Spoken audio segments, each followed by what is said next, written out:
Magandang hapon po sa inyong lahat. Buksan niyo po ang inyong Biblia sa Mateo chapter 22 verse 37.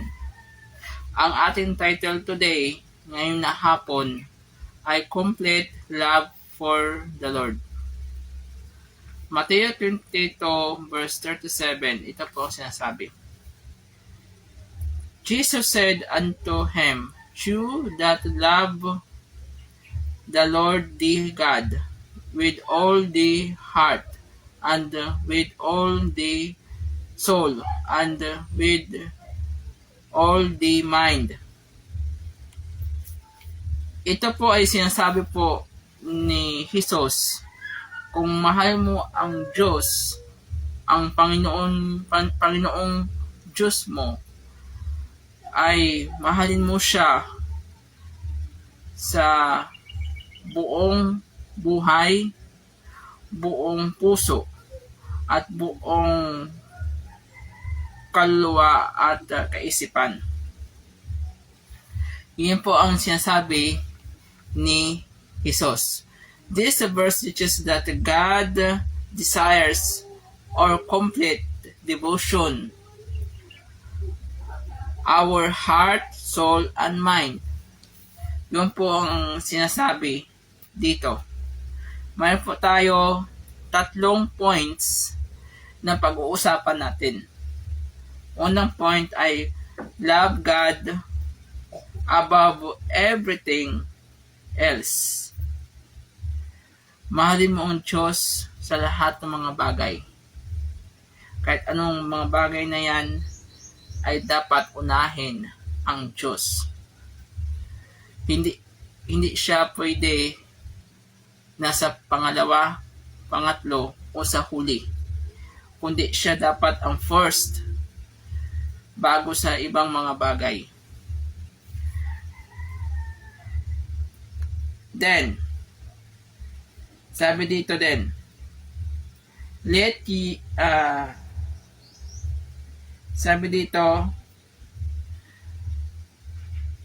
your desires, emotion, and priorities centered on Him.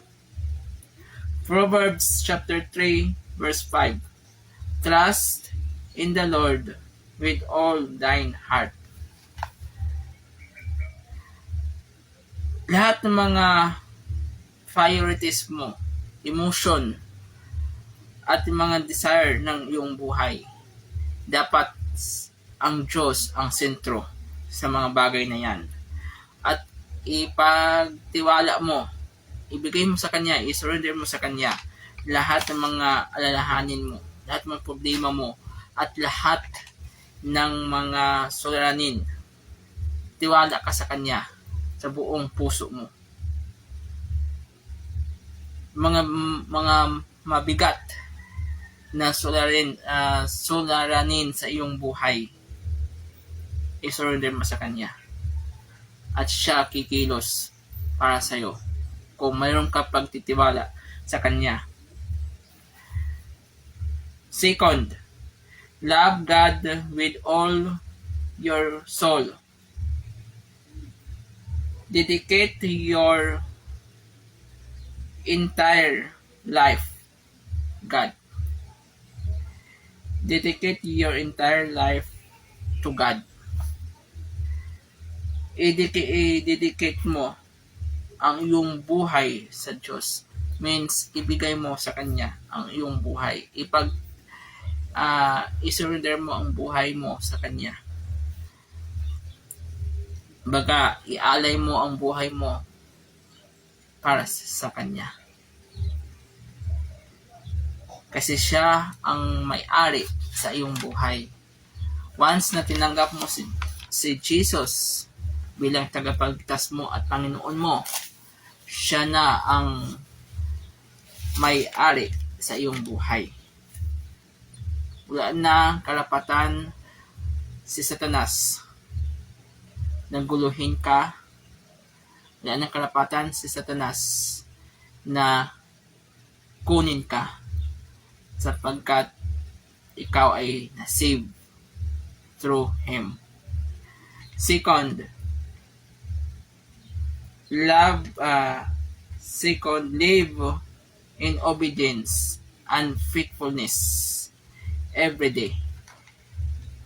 Live in obedience and faithfulness every day. Hindi ka lang maging faithfulness sa Sunday lang, kundi every day. Susundin mo ang mga utos ng Diyos sa pamamagitan ng Biblia, sa pamamagitan ng kaniyang mga salita, sa kaniyang mga banal na salita. Hindi lang once, twice, thrice na pagsunod, kundi every day. Hindi lang Sunday, kundi every day.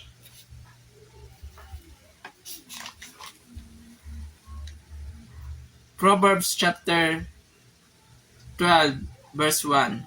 Praise that your bodies. Proverbs chapter 12 verse 1 presents your bodies a living sacrifice. I-present mo ang iyong katawan, ihandog mo ang iyong katawan na living sacrifice. Holy, acceptable unto God. Itong katawan natin, once na tinanggap mo si Jesus as personal Savior and God, isakripisyo mo ang buhay mo, itong katawan na to, sa Panginoon as a living sacrifice. Paano? Magbasa na Bible, magsimba, devotion everyday, mag-pray sa Panginoon, kausapin mo ang Diyos sa pamamagitan ng dasal, at sasagot ang Diyos sa pamamagitan ng Biblia. Pag-aralan ang salita ng Panginoon. Kung may problema ka, kung ikaw ay nakakaranas ng depression, mga problema na dumadating sa iyo, basahin mo ang Bible, magdasal ka, kausapin mo siya. Yun ang ibig sabihin na living sacrifice. Ialay mo ang buhay mo sa Kanya.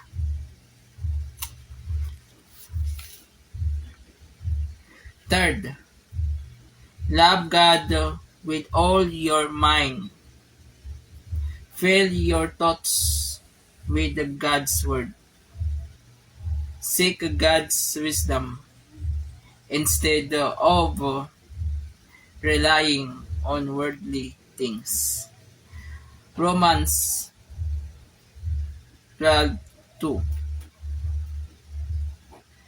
Be your transformed by the renewing your mind. Punuin mo ang iyong kaisipan ng salita ng Panginoon.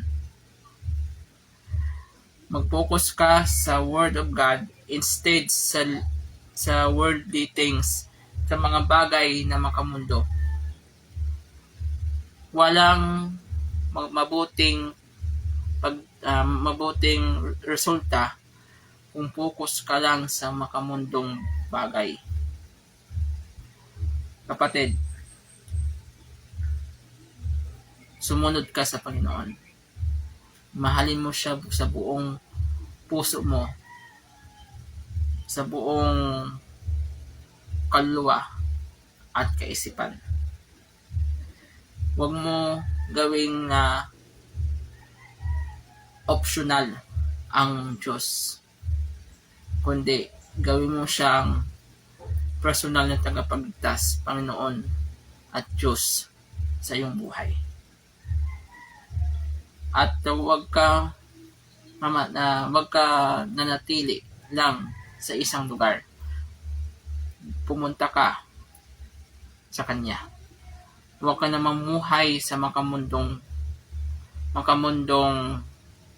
kaisipan, makamundong gawain, kundi sumunod ka sa Kanya.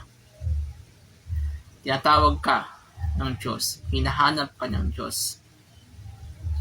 Kasi gusto ka niya na maligtas. Gusto ka niya na makatakas, makawala sa mga problema mo. Yun lang, kapatid, at maraming salamat.